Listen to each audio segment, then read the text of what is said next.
Okay, good afternoon.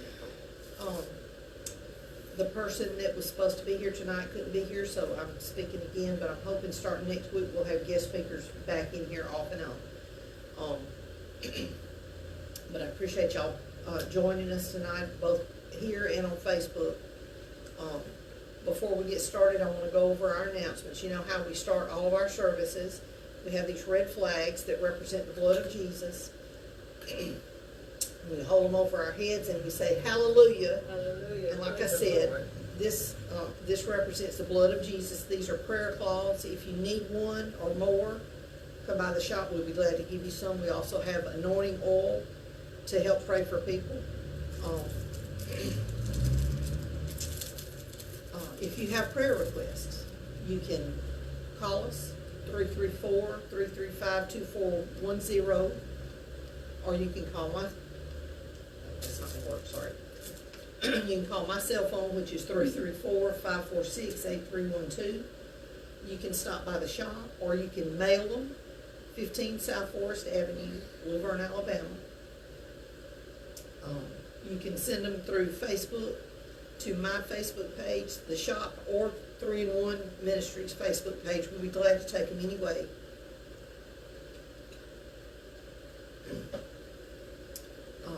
We want to pray for you and with you. And we can't pray for you if we don't know what you need. So send your prayer request or drop them by. And we'll pray with you when you come in if you want us to. Prayer requests stay private. We don't publish them on a public list or anything like that. They stay private because it's nobody else's business but yours and ours if we share that, and of course God's. We have Bibles. If anybody needs a Bible, we have plenty of Bibles up here. We would love to get some in your hands, so come by and get some. I've got some more coming in this next week, I think. If you have Bibles that you're not using, they're not doing any good gathering dust on a shelf, bring them up here and we will help you find a new home for them, because everybody needs to have at least one printed Bible they can hold in their hand. A phone app or a computer app is great, but it's good to have a printed Bible that you can hold in your hand. And we take all kinds of Bibles. We don't limit. As long as it's a Christian Bible, we will take it.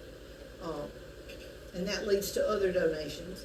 If you want to donate food or furniture or clothing, money, anything that you've got that you're not using, if you want to donate it, you contact me and we will figure out a way to get it into the hands of somebody that can use it. Of course, the ministry itself can always use donations of money to help keep the doors open, pay the bills, that kind of thing. But the main thing is, for example, if you've got clothes, we will help you find somebody that can use those clothes. We work with a lot of different groups in the county to get them into the hands of the people that need them. We don't want them just stacked up somewhere, again, gathering dust. We want to get them in the hands of the people that need them. So if you want to donate, we will, we will help you, and we will write you a receipt. We are a 501c3, so we can write you a tax receipt for your donations. We just mailed our September newsletters out, and in case you're wondering, I talk about them all the time, but this is what they look like when they come in the mail. It's got all kind of information on it, including our upcoming events. And I was going to tell you about that. If you want a newsletter, let me know. I need your name and mailing address. We don't charge anything for the newsletter. We're glad to mail them to you. And like I said, it is a printed newsletter. We have Bible study on Tuesday nights and Saturday nights here at the shop at 6 o'clock. We are starting back on our ladies' Bible study.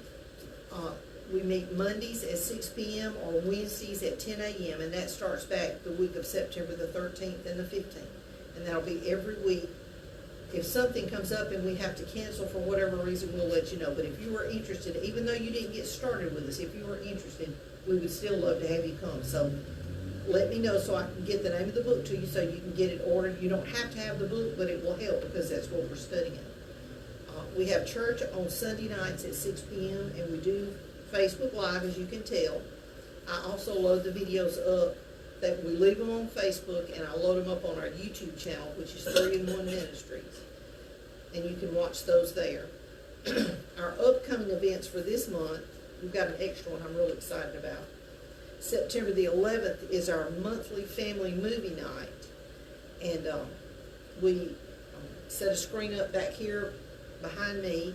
And the kids that want to can come sit down on the floor in the front. Parents and anybody else can sit in the chairs back there. We'll watch a movie. I've got a popcorn machine. We cook hot dogs and snacks. Now, movie night is one of our fundraisers. So we do sell popcorn, hot dogs, and snacks. But you don't have to buy anything. If you want to just come and watch the movie and bring your own snacks, that's fine. We just do that for just a little bit of a fundraiser. I think popcorn's 50 cents and hot dogs are $1. And that's Saturday, September the 11th, which is this next Saturday.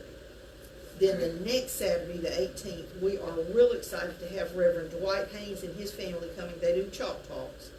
And I believe... Somebody's asking you to speak louder. Oh, speak louder. Okay, see if that's a little bit better. I'm sorry, I keep moving away from the mic. Chalk talk, September the 18th, which is a Saturday night. That'll take place of our regular Bible study. I think this will be either their 4th or 5th time here, and they're always very good. So you need to plan on coming. They'll be here for several days in the area, but they'll be here that Saturday night. And then September the 25th, which is the last Saturday night of the month, will be our family game night. And we ask everybody that comes to bring snacks to share and drinks. And everybody will bring something to eat and we'll all share. Sometimes people bring pizza, sub sandwiches, whatever you want to bring, but just bring something and we can all share. And then we play games. Sometimes we play Sorry, we play dominoes, we have got Hungry Hippos. We've got some games over there that we haven't even opened yet, so you need to come play.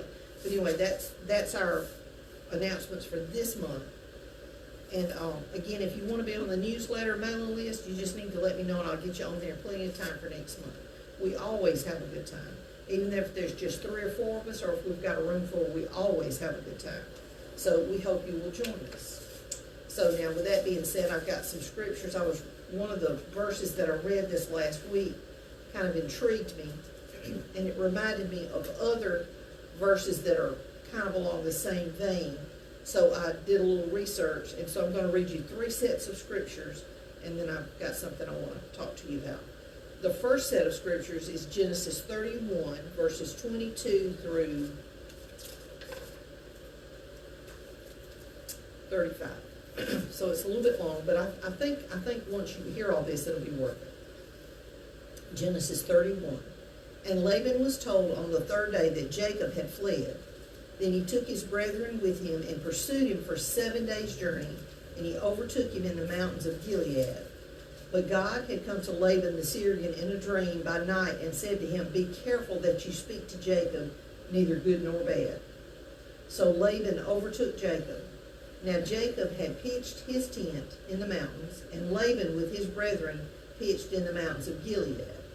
And Laban said to Jacob, "What have you done that you have stolen away unknown to me and carried away my daughters like captives taken with the sword? Why did you flee away secretly and steal away from me and not tell me? For I might have sent you away with joy and songs, with timbrel and harp. And you did not allow me to kiss my sons and daughters." Now these are his grandsons and granddaughters he's talking about. "Now you have done foolishly in so doing. It is in my power to do you harm, but the God of your father spoke to me last night, saying, 'Be careful that you speak to Jacob, neither good nor bad.' And now you have surely gone, because you greatly long for your father's house. But why did you steal my gods?" Then Jacob answered and said to Laban, "Because I was afraid, for I said, perhaps you would take your daughters from me by force. With whomever you find your gods, do not let him live. In the presence of our brethren, identify what I have of yours and take it with you." For Jacob did not know that Rachel had stolen them. And Laban went into Jacob's tent, into Leah's tent, and into the 2 maids' tent, but he did not find them. And then he went out of Leah's tent and entered Rachel's tent. Now Rachel had taken the household idols and put them in the camel's saddle and sat on them. And Laban searched all about the tent but did not find them. And she said to her father, "Let it not displease my lord that I cannot rise before you, for the manner of women is with me." And he searched but did not find the household gods. Okay, that's the first section. Now the next section is Numbers 14, and it's 1 through 10. So all the congregation lifted up their voices and cried, and the people wept that night. And all the children of Israel complained against Moses and Aaron, and the whole congregation said to them, if only we had died in the land of Egypt, or if only we had died in this wilderness. Why has the Lord brought us to this land to fall by the sword, that our wives and children should become victims? Would it not be better for us to return to Egypt? Now remember, that's out of slavery. They left slavery when they left Egypt. And they're saying it would be better to go back into slavery. So they said to one another, let us select a leader and return to Egypt. Then Moses and Aaron fell on their faces before all the assembly of the congregation of the children of Israel. But Joshua, the son of Nun, and Caleb, the son of Jephunneh, who were among those who had spied out the land, tore their clothes. And they spoke to all the congregation of the children of Israel, saying, the land we passed through to spy out is an exceedingly good land. If the Lord delights in us, then he will bring us into this land and give it to us, a land which flows with milk and honey.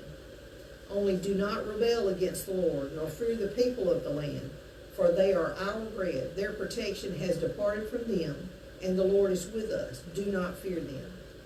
And all the congregation said to stone them with stones.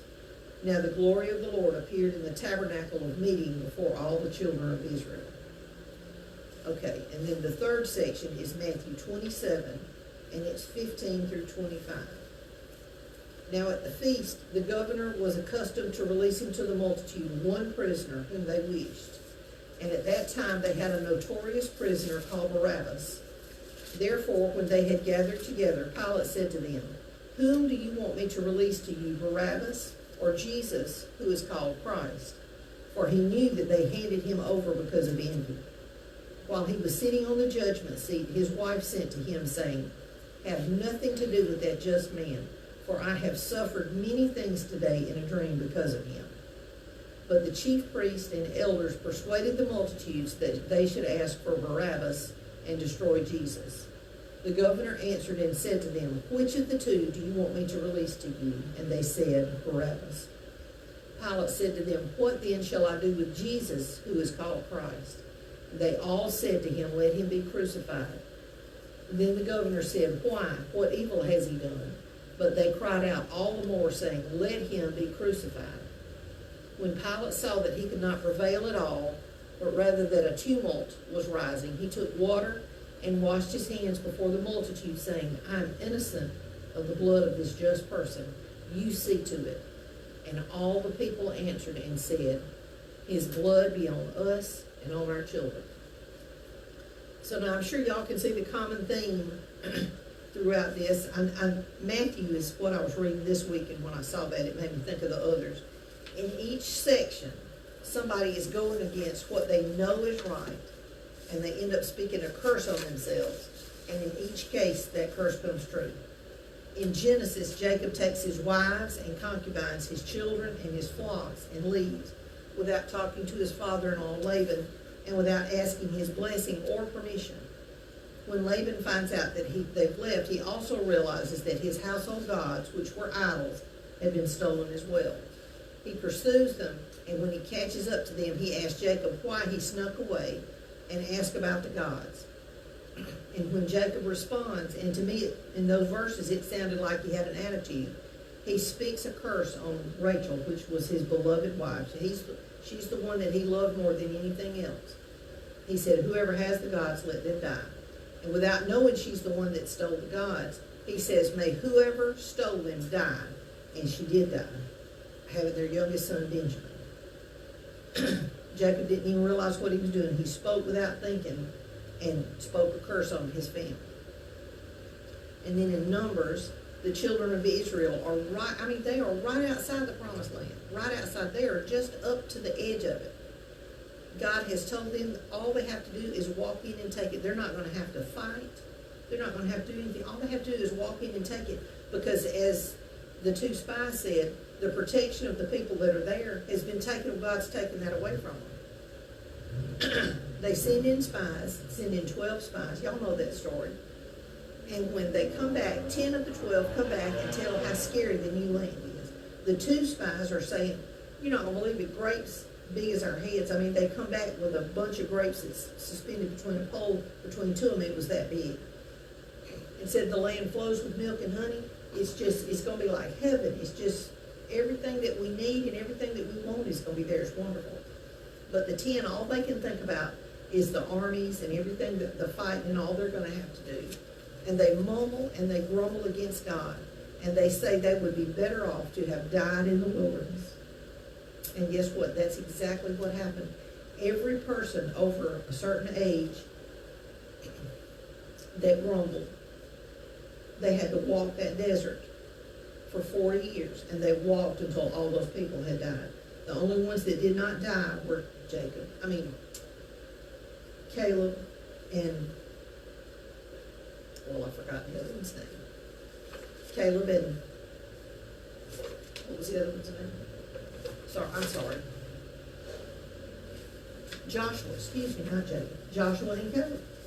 They and their families survived and they were able to go into the promised land. But all the other grown-ups died because they spoke that on themselves. We would rather die in the wilderness than to walk into this promised land that you've given us. 40 years. That's just amazing to me to be that hard-headed. But now you know what? Us today are that hard-headed as well. We don't want to do what the Lord tells us to do.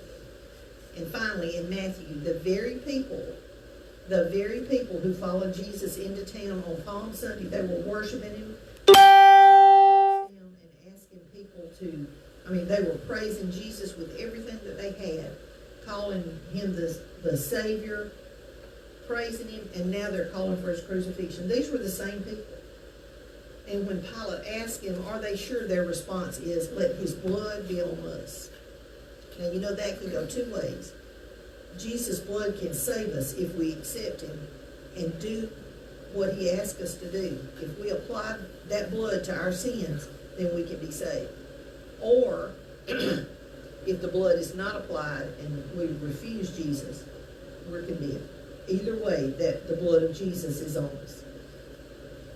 So, I would like to encourage you to be careful in what you speak from this point on yourself and those around you. Don't say, be very careful how you say, I wish you this, or I wish you that, or I wish they would. Be very careful how you speak, because you can speak blessings and cursings on yourself, and you don't want to be speaking a curse on yourself or anybody else. I don't dislike anybody enough that I want to curse them to death. There are people that I would just as soon not ever have to see again, but I don't want anything bad to happen. I just want them to be somewhere else. So I'm asking you to be careful what you speak, how you speak, and who you speak it on. And as I said, you can speak a curse or you can speak blessings. So choose to speak blessings on yourself and those around you. And that includes when you get up in the morning and you look at yourself in the mirror, you speak positive things into yourself. Don't be negative. When you're taking your children or grandchildren to school, speak positive things over them. You don't want to give them a bad attitude that they give to everybody around them. And that's all falls in this same thing. You have to be careful what you say, because it will come back to get you if you're not careful. And so that's all I wanted to say. I appreciate y'all joining us tonight. The shop will be closed for Labor Day tomorrow. And I've got some things I'm going to be doing. But we're going to be celebrating Labor Day. And I hope y'all get to celebrate it with the people that you love. Be back to the shop, regular hours starting Tuesday. I am feeling much better this week than I even did last week. So I'm trying to start back to being here at 7:30, from 7:30 till at least 12:30 or so. So come join me when you can. Of course, I'm closed on Thursdays, but Monday through Saturday. Come join us when you can. We have a lot of fun. Sometimes we sit up here and carry on foolishness. And sometimes we don't. We just sit and visit. We have good discussions, but we have fun. It's just a good place to be. If you've never been, I think you need to come at least once and see how we are. But we welcome people. You don't have to buy anything. Yes, we sell coffee and soft drinks and snacks, but that's not the reason we're open. We want you to come so we can share Jesus with you, or so you can share what Jesus has done for you with us, because that encourages us as well. So, thank you for joining us tonight. Again, starting next week, I plan on getting back into a thing where we've got guest speakers from time to time. May not be every Sunday night, but I do have a list of guest speakers that have said they would come help us out.